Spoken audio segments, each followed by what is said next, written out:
Welcome to episode 31 of the Teaming Up podcast. Today, we're getting presidential. In this episode, Greg Surber, incoming president of PRSA Richmond, teams up with Amy Baril, president of AMA Richmond and CEO of 2Tango. The pair discuss their respective professional development organizations and how participation in these groups is helpful to both professional and personal growth. If you haven't yet, make sure you're subscribed to Teaming Up and leave us a review if you like what you're hearing. Now, Greg, take it away.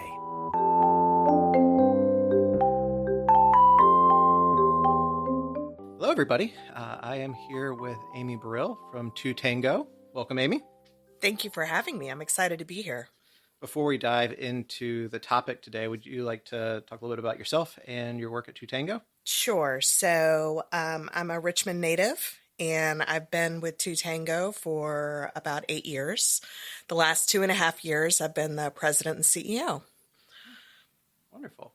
Well, in addition to our respective works at Hodges and 2Tango, we are also president on your part and president-elect on my part for AMA and PRSA, the American Marketing Association and the Public Relations Society of America. And I'm excited today to talk about how those organizations have impacted my work, your work, just kind of all that it's given us and the community, and hopefully some tips of how others can get involved and make the most of their time and experience with those organizations. So you want to talk a little bit about AMA Richmond? Sure. So AMA Richmond is a nonprofit. We are part of a national organization, and our goal is to really ensure that we are helping marketers to learn and grow and share, of course, network. It's a great organization because it goes across a lot of different varieties of marketers. Mm-hmm. So it's not just advertising or public relations. Mm-hmm. And we're able to give back to the community as well as help each other learn. Mm-hmm. I mean, we're in a very fast-paced environment, and it's really amazing to have people around you that have passion for that and want to donate their time to be able to share that. So it's a great place to fit in if you want to do volunteer work in the space. Yeah, I've always thought it was very, very complimentary to the services and offerings of PRSA. Mm-hmm. It's very similar with our chapter of it just being a great resource and community of PR professionals of all walks of life, of all industries and specialties, and just coming together for the luncheon programs that we offer, networking sessions, and really just, again, ways to make connections and, have peers who you may not work with on a day-to-day basis, but to be a sounding board and just to, again, to kind of grow your own personal network. I remember when I first started going to PRSA, maybe 15 years ago, I was immediately blown away of how many PR people there were in Richmond. Mm-hmm. I'm not sure what I was thinking, but, just again, across government, nonprofit, agency, they are, I think, north of, I should know this as president. We have an editor's note in here, but somewhere in the 300 to 400 range of members. And so it's just been really neat to see. And that's about what AMA Richmond has. We have 300 members. Mm-hmm. And the other thing that I think is really amazing is some of our larger events that we are able to do allow us to tap into folks like Capital One marketers or, those big brands that you hear about. So our mix of members being solopreneurs or, small business owners or just starting out in their career, they get to be exposed to a lot of different ideas, which is amazing. And we also love working with PRSA on things like the One Party and things like that, where we absolutely complement each other in so many ways. It's, a lot of people see and understand Richmond as a creative town. We've obviously gotten press lately of being the place to be for a lot of different reasons. So it just makes us proud, right? To be able to give back and share and support advertising and marketing across the board.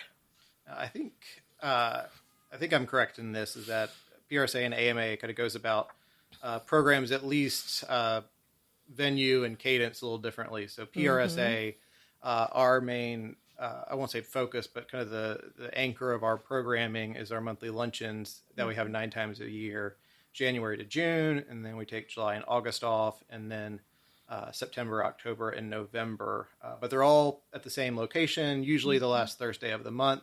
But if I'm not mistaken, you all kind of bounce around. And if you could speak to the We benefit of do. that. A few years ago, we used to have more of that cadence where we would have a monthly lunch. And then a few years ago, and coming off of the pandemic, we saw an opportunity to really, quite frankly, mix it up and rewrite what we wanted to do. So we started doing things like coffee chats, and they're all over the city once a month so that you can come and just sit down with someone from AMA and brainstorm or learn more about the chapter. We also do educational events that can be in person or they might be virtual depending on the subject matter. So if you want to learn what is AI, or if you want to sit there and think, okay, what about Google cookies? What is that about? Really great opportunity to, grab a sandwich at your desk, sit back and just listen. And then we have community events that we do. Like we were at the 10K and supporting everybody out running and having a good time. And then our big events are signature speaker events. And those we found do really well in the morning. So first thing in the morning, and again, we go all over the city. We don't just pick one location. That way anybody can join and come to the event. And those have been really exciting because we might do a panel, or we might do, someone who is really twisting and turning around the marketing environment and has something new and interesting to share. And those are about 6 times a year. So lots of different kinds of programming and events depending on what you're looking for. Yeah, I really enjoyed. I had the pleasure of going to one earlier this year. It was breakfast. It was at the Hoffmeyer building. I feel bad. It was like I really enjoyed it.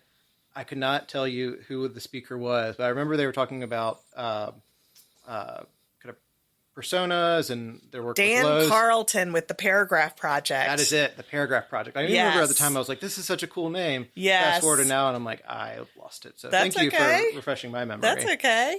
But no, it was really neat. And again, I really I know on the PRSA side, we admire in the way that you all go about it.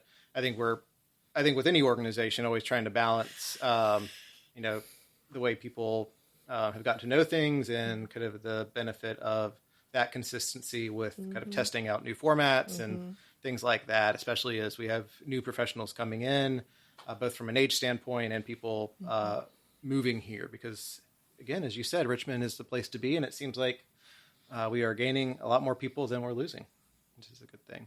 It is. I really enjoyed, I went to, I think it was last year, one of the events that PRSA had, which was Jenny's Ice Cream. And it was very cool to hear just kind of how they go about their organization and how they market and, the challenges that they have. That was, I think, as you start to look at different ways of challenges that you have in your own, organization, being able to take some of the industry leaders and their knowledge and pull that back to yourself and figure out how can I take these great tidbits of knowledge and focus forward on what I'm trying to do has been really rewarding, I think, across the board. So I'm excited that things like Ad Club, PRSA, and AMA are so active in our community. Yes, very, very much so.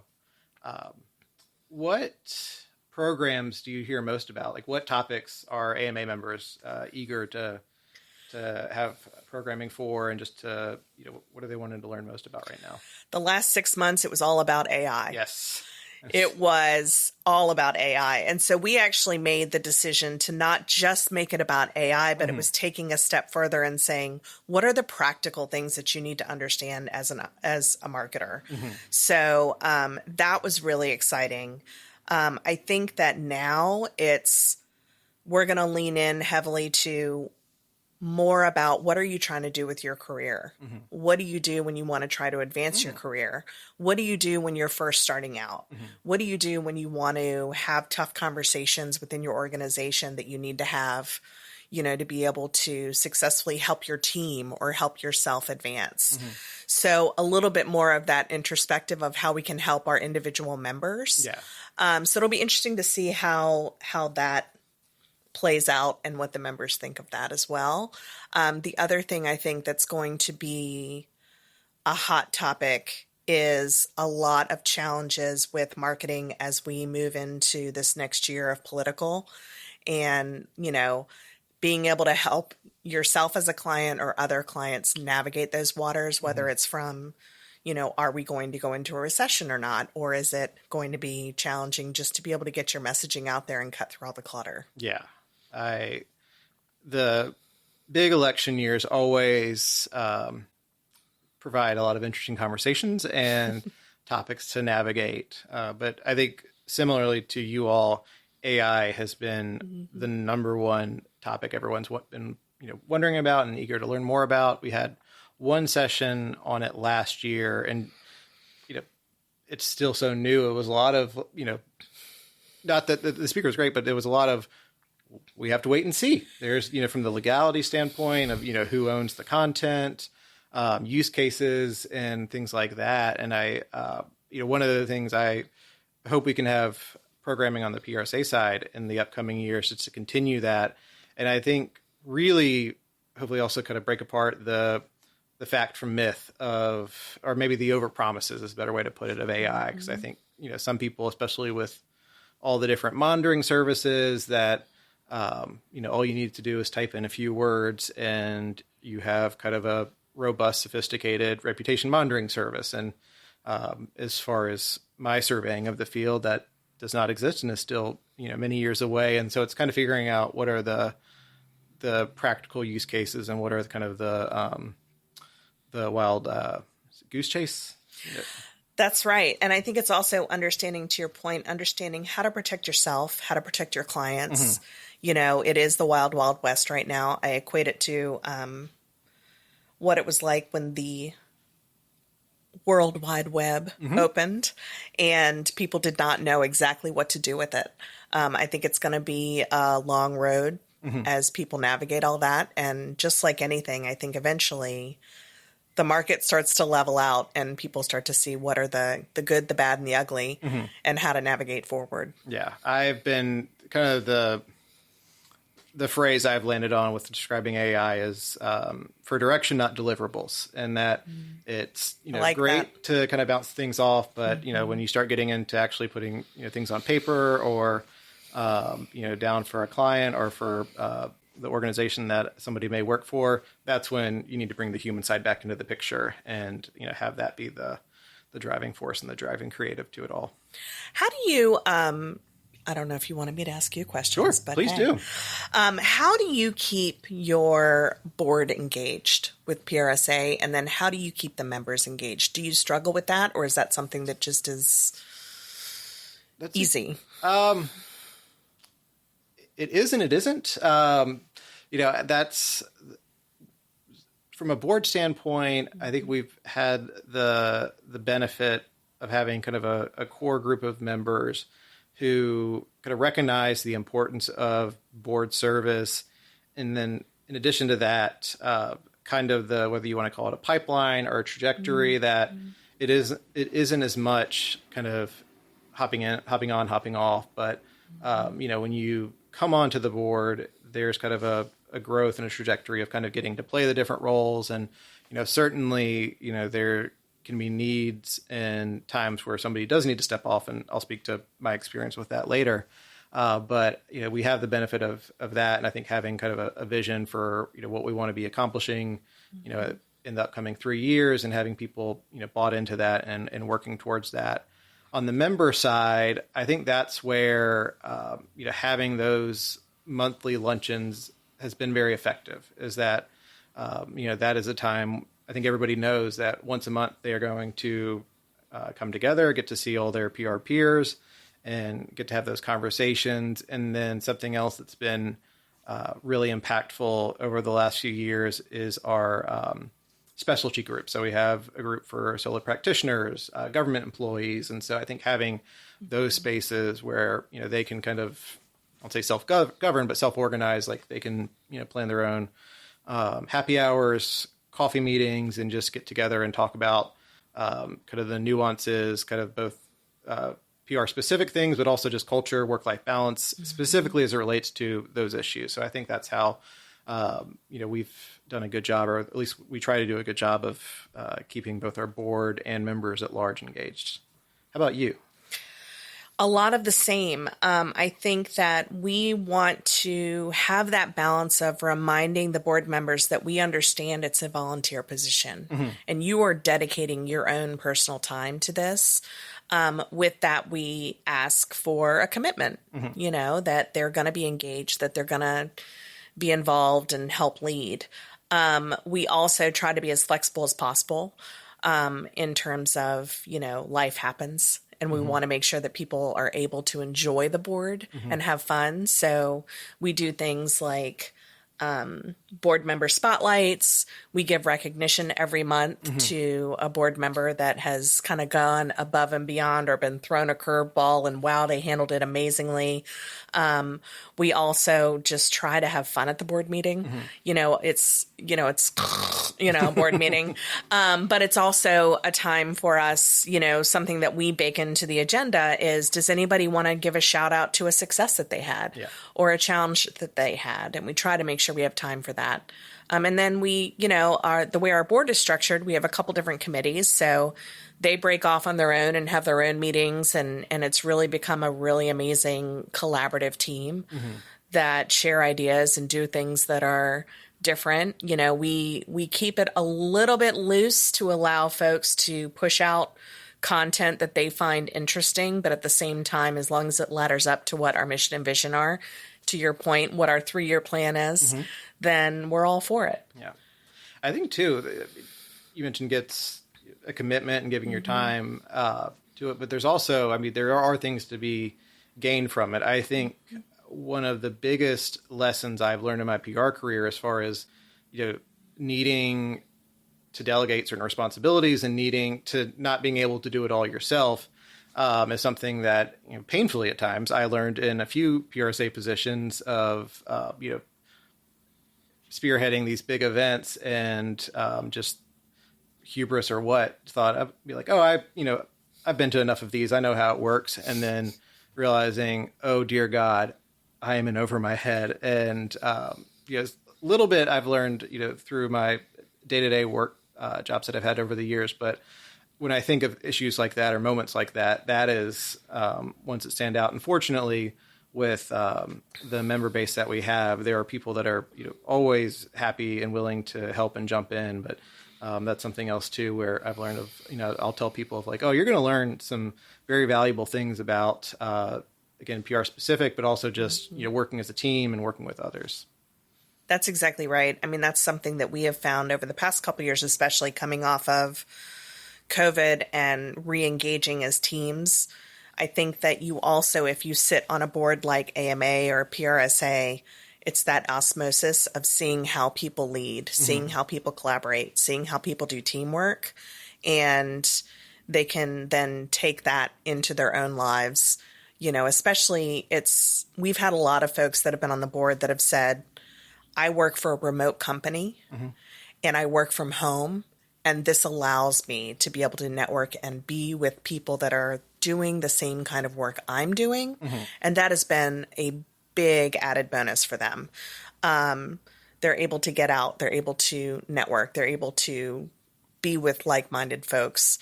That's been a huge benefit for them. I think it's also been a great benefit that we have a wide range of experience on our board. So we have folks that are early in their career. We also have folks like me that, dare I say, have been doing this for a little while. And so I constantly learn from the younger folks that are on the board, which I love because I love being surrounded by people that can teach me things. And hopefully I'm able to give that back as well. And that has definitely been something that I have taken away as a positive experience over the past few years. Yeah, I very much have had similar experiences. And I think this isn't hyperbole. I truly credit my experience with PRSA Richmond for being in this chair right now in the position that I have, because I moved to Richmond in the fall of 2008 for a marketing coordinator job.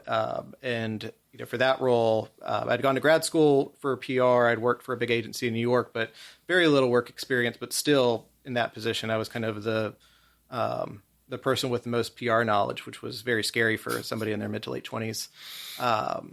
And even in my next job, I was kind of the head PR person, and very much needed to keep learning from others, even though I wasn't having those individuals at my organization. But then also, some type of framework apparatus for networking, because I am a tremendous introvert. On the Myers-Briggs scale tests, I've tested out to be 100% introvert in some cases. And so I, especially then, was not a personality that was just going to go out on my own and, try to meet PR people. I needed some type of venue and some type of setting to do that. And it's not to say that I didn't, I think at the time, my BlackBerry. I spent probably the first 6 or so luncheons, finding a corner, gluing myself to that and staring at my BlackBerry like I was doing something, like I was important. But were you taking a fake call? Yeah, I've taken my fair share of fake calls. But eventually, I got to know people. I've got to know my colleagues here at Hodges now, and I think kind of through that, had the benefit of meeting people, getting recognition for work that I had done, and making those connections. And then again, fortunately, that helped me land the job at Hodges, and I've been here for 13 and a half years. So I really can't imagine how I would have ended up here without something like PRSA behind me. So podcast listeners, you can't see me, but I'm nodding my head yes throughout everything that he just said. So a little bit how I got involved. Like I said, I grew up in Richmond. I worked at Circuit City in-house media, went to Martin Agency for a couple years, and then I moved down to Raleigh and was down there for almost over a decade. And when I came back to Richmond, I'm a boomerang person. I love Richmond. I didn't know who the players were anymore, and I didn't know what the marketing community was, the advertising community. So I literally just said, okay, where can I go to see what's happening? And I, got on the board at AMA and as director of programming, doing the educational events, and the rest is history. So it's like I said, it's been a great journey. I love and I've met people I never would have met before, which has truly also been an amazing experience to develop friendships. And colleagues certainly, but also just friendships that have helped me through my career. Shifting gears a little bit, your position as president formally took effect. Was it July 1? When did That's correct. So I was president-elect last season, and our season goes July through June. So I'm officially president.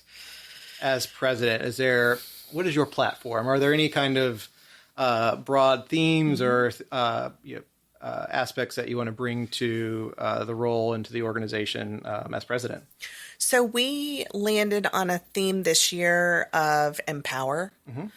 And that is about empowering yourself. It's about empowering those around you, the board members, as well as your community. It's about standing up for what you believe in. It's about feeling empowered to have a voice and share what you want to share. So that has really been our goal certainly for this year. And hopefully 1 month in, we're doing some fun work to get us going in that direction. Very cool. I was just at a conference last week for a client. It was a conference of educators in the higher education space. And one of the lines or one of the messages that really stuck out to me was that the people there weren't necessarily there to educate. They were there to empower. And I really loved that. That just kind of, I'd obviously heard the word empower in the context of class and work and things like that. But just that, a position as specific as a professor or an instructor, and kind of seeing them as people that are supposed to empower students through education and through knowledge sharing. But at the end of the day, that's what they're called to do. So I love that theme for you all. Yeah.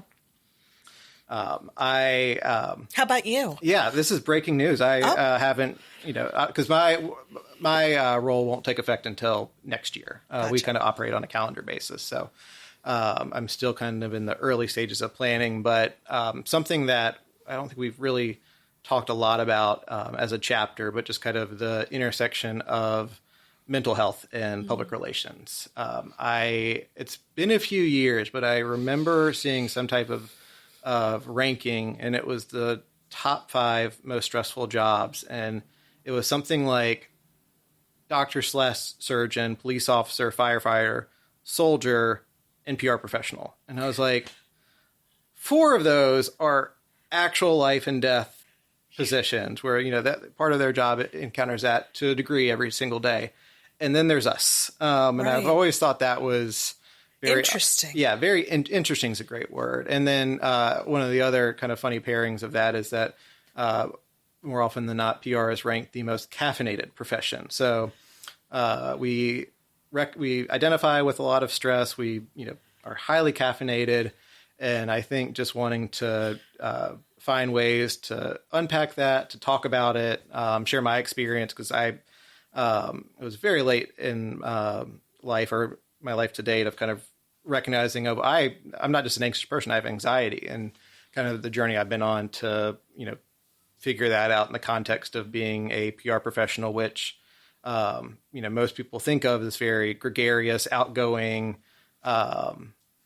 profession, or kind of that's what draws that type of people. And I am not that. My position here at Hodges is research and insight. So I love holding up with papers and numbers and graphs and things like that. But, recognizing that I think more and more people are getting comfortable talking about that and recognizing that. And so just finding ways to have those conversations throughout our chapter. I think that is amazing and brave and needed. And I applaud you for that, because that is something that, everyone should be aware of, and the stigma needs to go away. Mm-hmm. I think it's slowly going away, but it definitely needs to be more of an open conversation. Yeah. And I think it's, my presidency, I kind of view it as a little bit of a coda from my previous board experience, because I had been very involved and kind of had every position up until president, and I felt horrible for it, but I had to tell the people charged with the slate, because I think for years it was expected that I would be president next year. I thought it, but it was at a time when work had kind of picked up. There's a lot of personal things going on, and had to have the frank conversation with myself of, I could do the role, but I will be a shell of a person. It'll be a disservice to the chapter. It'll be to the service to the members. And, I would rather have, some short-term stress and kind of planning of who can fill the role versus 12 months of confusion, frustration, and all that. So I'm feeling very energized. I'm feeling very eager and excited to jump back into the role, especially with the loads of life perspective and life lessons I've learned from that time to now. So just, again, very excited to dive into the role next year. That's great. We've talked a little bit about this, but, for folks who have either are new to our respective organizations, or maybe have been members for, a while, but just haven't really found their, I won't say niche, because that sounds too clicky, but just, haven't found a way to fully engage. What advice do you have for people to get involved, to make the most of their time with AMA? I would say try everything. So, all the different events that we do are geared toward different things for different reasons. I think going to a coffee chat, they're usually once a month on a Friday, and just chatting with one of the members about what AMA is all about. It's a safe place. It's exciting. It's, you get to meet a lot of different kinds of people. I think trying, signing up for one of our education events is always a good idea. It's a low cost barrier to be able to join it as a guest. You don't have to be a member to come to some of our events. You can just check it out. And be comfortable with introducing yourself to one or two people, which is something over the years I've had to learn how to do to get out of my own shell. But, because we have a very welcoming group of people that are happy to talk about it. So, or just reach out to me, and I'm always happy to chat about, the organization and all the benefits. Yeah.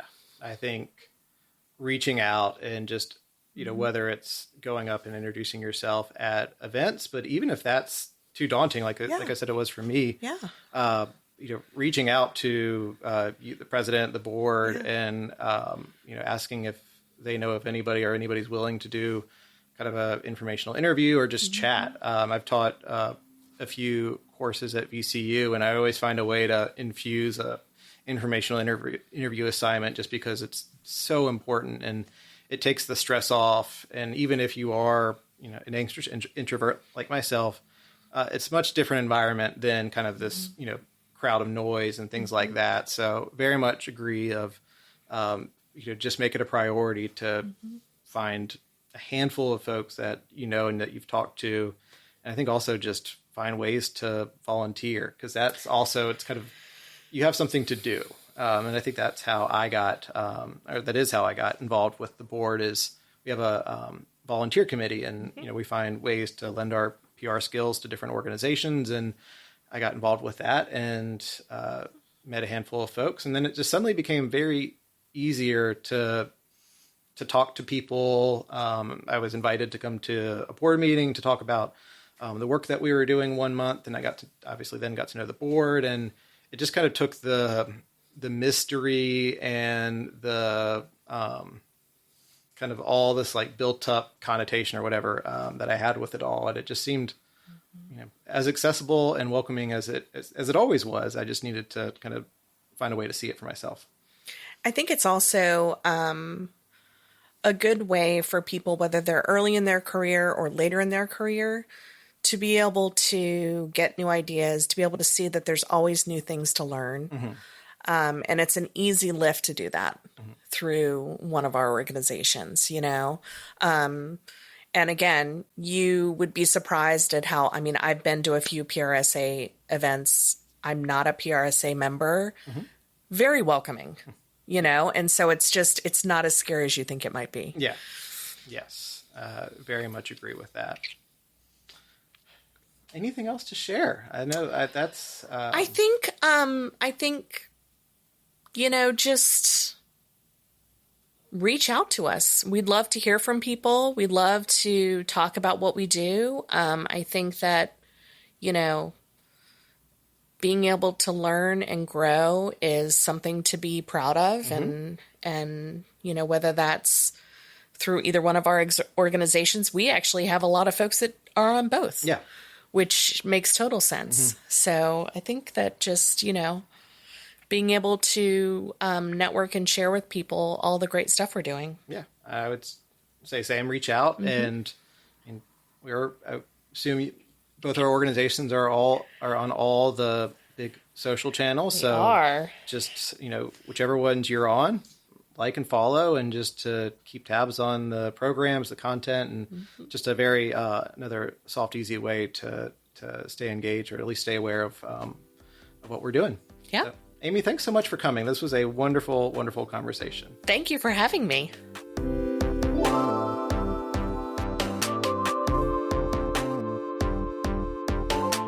Thanks for listening to the Teaming Up podcast. Teaming Up is brought to you by the Hodges Partnership, a strategic communications agency that specializes in storytelling through public relations, media relations, content marketing, and social media. The Teaming Up podcast is a Happy Committee production. Episodes are released monthly. Subscribe on your favorite podcast service so you never miss an episode.